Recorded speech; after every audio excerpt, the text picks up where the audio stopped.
புயல் வருமா வராதா எப்போ வரும் அப்படின்னு சொல்லிட்டு நிறைய கேள்விகள் இருந்துச்சு.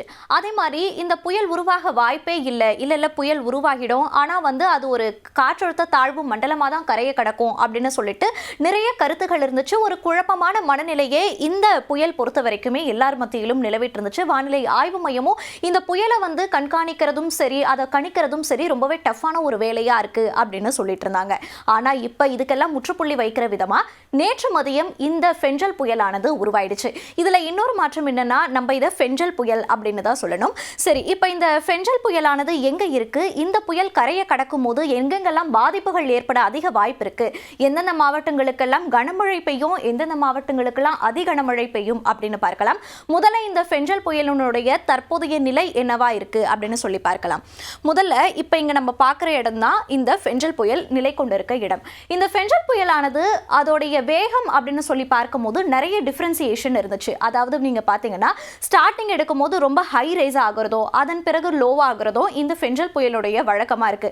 இதே போலதான் நேற்று இதனுடைய வேகம் அதிகமா இருந்துச்சு, அதன் பிறகு குறைஞ்சது, அதன் பிறகு 12 கிலோமீட்டர் வேகத்துல பயணிச்சது, அதன் பிறகு 13 ஆச்சு. அதன் பிறகு நேற்று நள்ளிரவு இது அப்படியே குறைஞ்சு கிட்டத்தட்ட ஒரு 7 கிலோமீட்டர் வேகத்துல தான் இந்த காற்றானது இப்போ வீசிக்கிட்டு இருக்கு. இப்போ இதுவே தான், இந்த நிலையை தான் தொடர்ந்து நம்மளுக்கு நீடிச்சுக்கிட்டு இருக்கு. சரி, இந்த ஃபெஞ்சல் புயலினுடைய தாக்கம் எப்படி இருக்கும் அப்படின்னு சொல்லி பார்க்கலாம். முதல்ல இந்த ஃபெஞ்சல் புயல் இங்க நம்மளுடைய புதுச்சேரிக்கு 180 நாட்டிக்கல் மைல் தொலைவில் இருக்குது. அதே போல் நம்மளுடைய சென்னைக்கு 190 கிலோமீட்டர் தொலைவில் இந்த ஃபெஞ்சல் புயலானது இப்போ நிலை கொண்டிருக்கு. இது எப்போ நம்மளுக்கு கரை கிட்ட வரும் அப்படின்னு சொல்லி பார்க்கும்போது இப்போ காலையில் ஒரு 10 மணி போல் இது நம்மளுக்கு சென்னை நோக்கி வரக்கூடும் அப்படின்னு சொல்லப்படுது.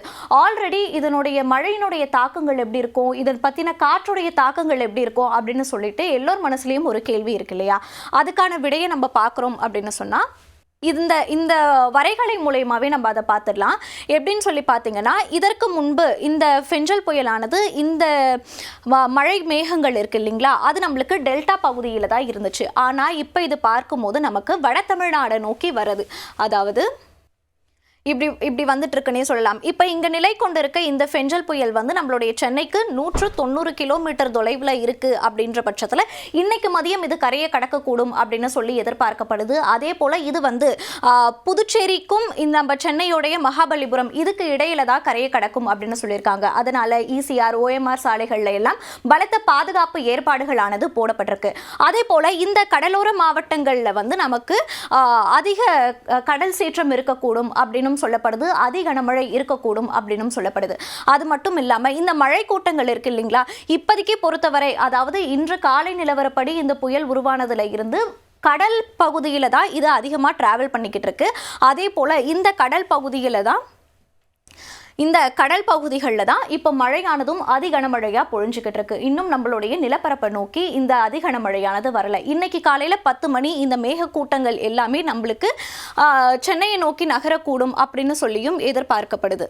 அதனால நம்மளுக்கு 10 மணிக்கெல்லாம் சென்னையில் அதிகனமழை பெய்யும் அப்படின்னு எதிர்பார்க்கப்படுது. சென்னை, செங்கல்பட்டு, காஞ்சிபுரம், திருவள்ளூர் ஆகிய இந்த கேடிசிசி ஜோன் ஆகிய மாவட்டங்களில் அதிகனமழை பெய்யறதுக்கு வாய்ப்புகள் இருக்கு அப்படின்னு சொல்லப்படுது. அதே போல கடலோர மாவட்டங்கள்லையுமே இந்த மழையினுடைய தாக்கம் ரொம்ப அதிகமாக இருக்கும். பாண்டிச்சேரி மற்றும் கடலூர் மாவட்டங்கள்லையும் மழையுடைய தாக்கம் அதிகமாக இருக்கும்.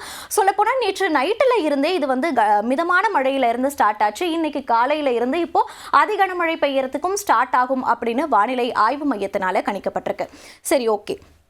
இதனுடைய தாக்கம் அப்படின்னு சொல்லி வரும்போது கிட்டத்தட்ட இந்த மழை மேகங்களானது எத்தனை நாளாக ட்ராவல் பண்ணுது அப்படின்னு சொல்லி பார்த்தோன்னா, இங்கே நம்மளுக்கு வங்கக்கடலில் இது 5 நாளாக இது ட்ராவல் பண்ணி வருது. அதாவது 25ஆம் தேதியில இருந்து இது ட்ராவல் பண்ணி வருது. இன்னைக்கு தேதி 30 ஆச்சு. ஸோ இது கடல்லையே ட்ராவல் பண்ணி வர்றதுனால இது அதிக மழை மேக கூட்டங்களை கொண்டிருக்கு அப்படின்னு வானிலை ஆய்வாளர்களால் கணிக்கப்பட்டிருக்கு.